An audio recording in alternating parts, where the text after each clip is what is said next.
Welcome back to Netrush Report, your home for deep dive sports stories, where we don't just tell you what happened, we uncover why it matters. If you're new here, hit that subscribe button and join a community that lives for the passion, drama, and strategy behind the game. Sabalenka's return to New York wasn't just another stop on the tennis calendar, it was a homecoming. She stepped inside the Billie Jean King National Tennis Center, glanced up at the walls where legends are remembered, and there it was, her portrait, hanging proudly among champions.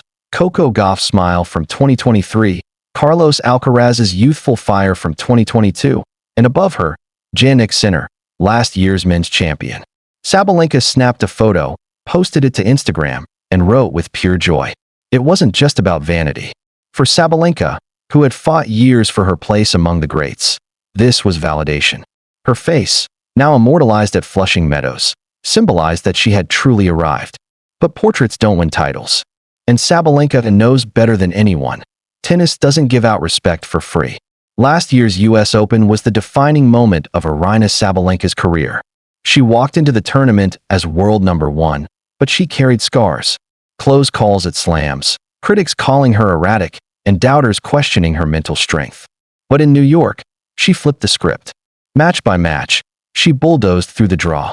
And in the final, she faced Jessica Pegula, America's home favorite. The crowd roared for Pegula, but Sabalenka silenced them with ruthless hitting.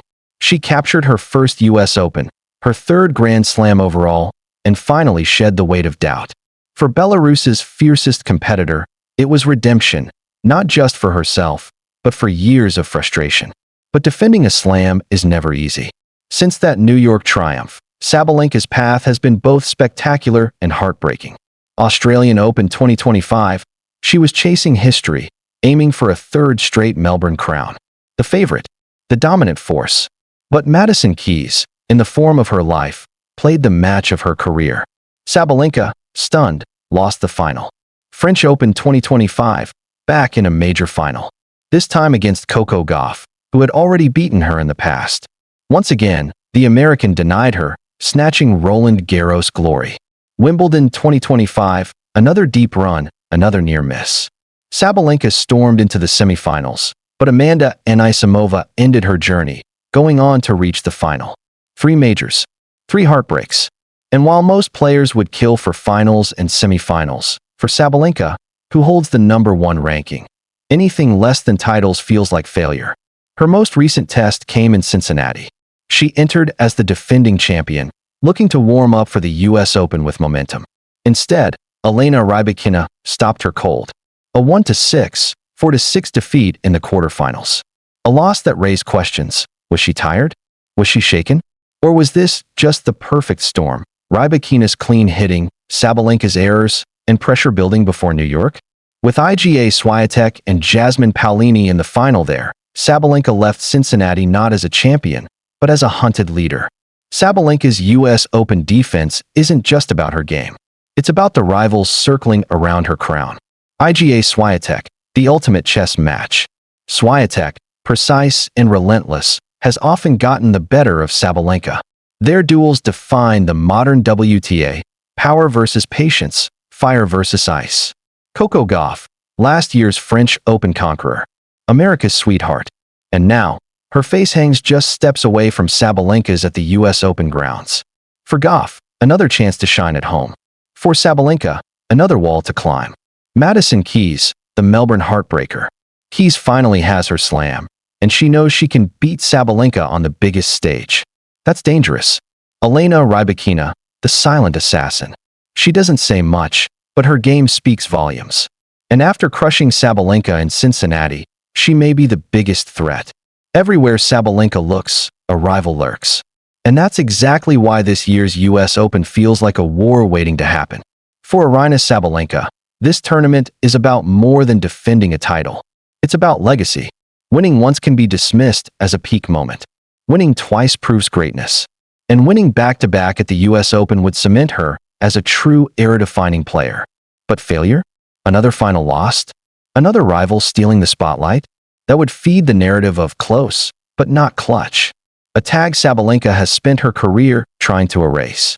So when she walks onto Arthur Ashe Stadium this year, With her portrait smiling down from the walls, she knows it's not just about being remembered, it's about staying remembered.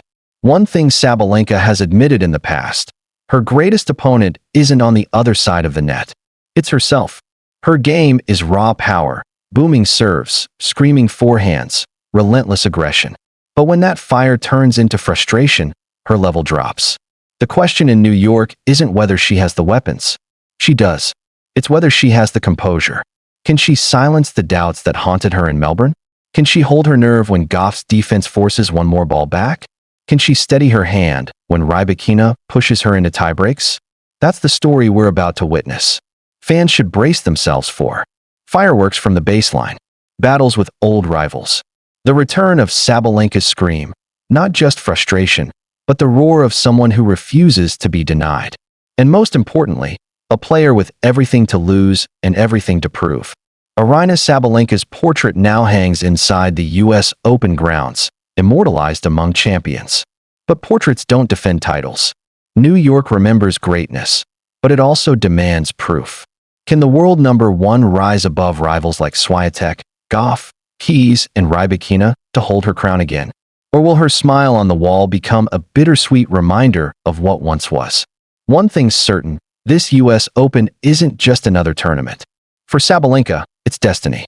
Thanks for watching Netrush Report, where we bring you the stories behind the scorelines. If you enjoyed this deep dive, hit like, drop a comment with your predictions for the US Open, and don't forget to subscribe for more. Until next time, stay tuned for the drama, the passion, and the glory of the game.